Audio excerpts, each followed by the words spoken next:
নন্দীগ্রামে তৃণমূল কর্মীকে কুপিয়ে খুনের ঘটনায় উত্তপ্ত নন্দীগ্রাম। পাশাপাশি তৃণমূলের বুথ সভাপতির ওপর হামলার ঘটনায় অবরোধ বিক্ষোভ চলছে নন্দীগ্রামের বিভিন্ন এলাকায়।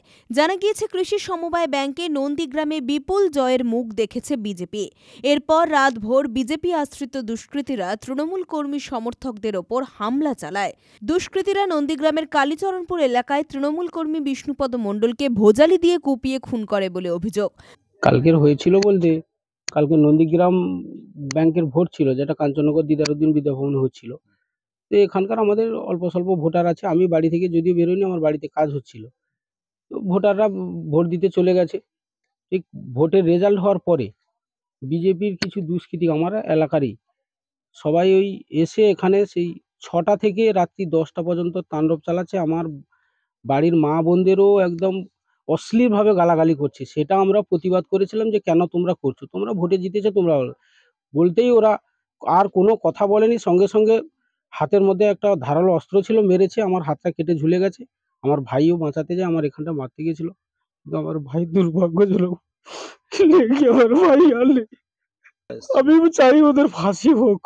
পাশাপাশি দুষ্কৃতীদের হামলায় গুরুতরভাবে জখম হয়েছেন তৃণমূলের বুথ সভাপতি গুরুপদ মণ্ডল।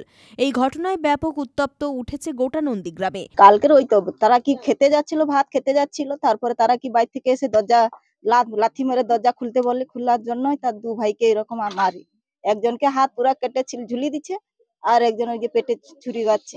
তাহলে এবার তাদের জীবন তো চলে গেল, কিন্তু তাদের দুটো বাচ্চা আছে, তার তো অল্প বয়স, মেয়েটার তো অল্প বয়স, তাহলে তার কি হবে ভবিষ্যৎ?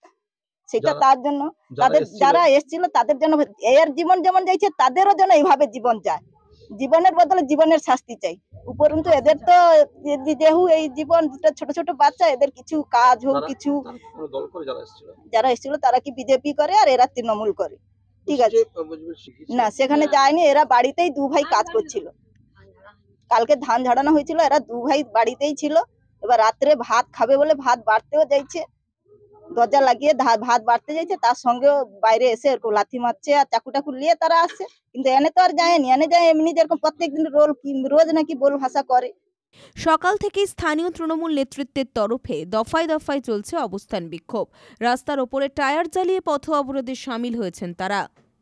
এই বিষয়ে নন্দীগ্রাম থানার আইসি অনুপম মণ্ডল জানিয়েছেন, এটা গত কয়েকদিন ধরে পরিকল্পিতভাবে বিজেপির নেতা শুভেন্দু অধিকারীর নির্দেশে নন্দীগ্রাম অঞ্চলে, নন্দীয়া ব্লকের বিভিন্ন অঞ্চল জুড়ে এরা করছে।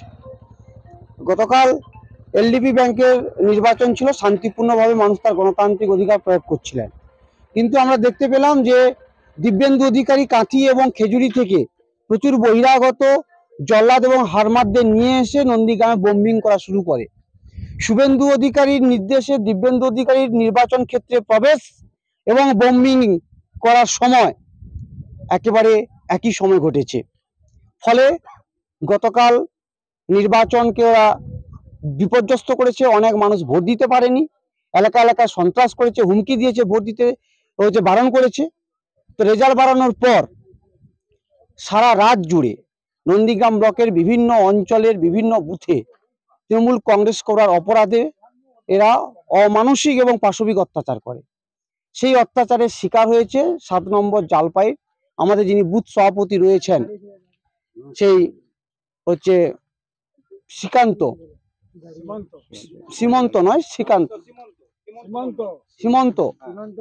সীমন্তকে এরা মারে। শুধু তাই নয়, এরা হচ্ছে তার ভাই হচ্ছে বিষ্ণুপদ মণ্ডল, তাকে ভোজালি নিয়ে তার বুকের নিচে কোপ মারে। সে গতকাল রাত্রি 3:38 তমলুক হাসপাতালে মারা যায়। এবং আমাদের যে বুথ সভাপতি রয়েছে তার একটা হাতে কাটারি দিয়ে কোপ মারে, তাই সে হাতটা অকেজো হয়ে গেছে।